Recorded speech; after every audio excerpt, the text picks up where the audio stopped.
Olá, gestante! Em especial, quero falar hoje com você, gestante, que vai fazer a sua ultrassonografia morfológica do segundo trimestre.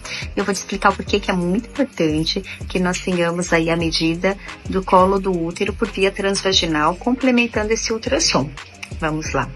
Quando eu tenho uma medida do colo do útero com tamanho menor que 2,5 cm, eu fecho um diagnóstico que a gente chama de colo curto.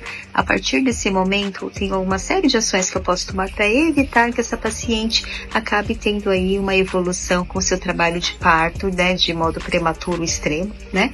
E então colocamos algumas medidas, como por exemplo, né, o uso de progesterona micronizada, a medida de repouso, pedido de abstinência sexual e fora o próprio acompanhamento desse colo do útero ao longo da gestação.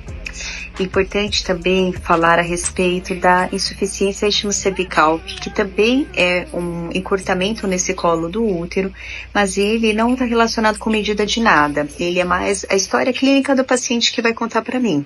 Então, atenção você, né, que é paciente que já teve alguma questão relacionada ao colo do seu útero, talvez você fez um procedimento de um CAF, talvez você teve alguma locação de fórceps, talvez você teve alguma lesão no colo do seu útero por algum outro motivo, pacientes que tenham alguma alteração anatômica em relação ao formato do útero, então fala aí pacientes que tenham útero bicorno, útero de Delfo, pacientes também que tenham doenças com defeitos de colágeno, então principalmente Ehlers-Danlos, síndrome de Marfan.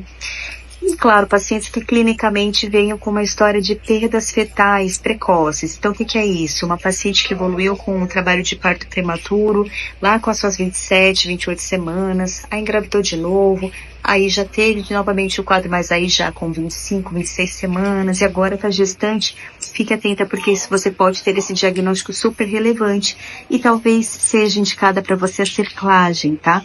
Eu gosto muito de falar da importância da cerclagem, que ela é um procedimento que salva vidas, salva gestação, e ela tem uma data específica que ela precisa ser feita, né?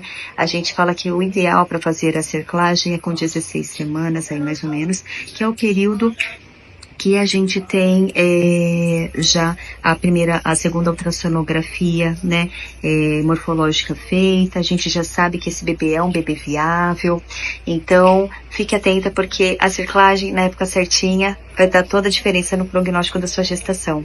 Eu sempre gosto de falar que a cerclagem, ela funciona como se fosse uma boca de bexiga. Então, quando você dá aquele nozinho para que a bexiga fique cheia certinha, é a ideia que a gente tem em relação a esse colo do útero. Passar pontos né, cirúrgicos em lugares específicos desse colo, para que essa amarradura permita esse colo do útero ficar fechadinho. Então, fique atenta, comente com seu médico do pré-natal e não deixe de fazer essa medida do colo, porque a conduta vai mudar muito dependendo do que a gente encontrar lá, tá bom? Espero que tenham gostado desse vídeo. Fiquem com Deus. Até a próxima.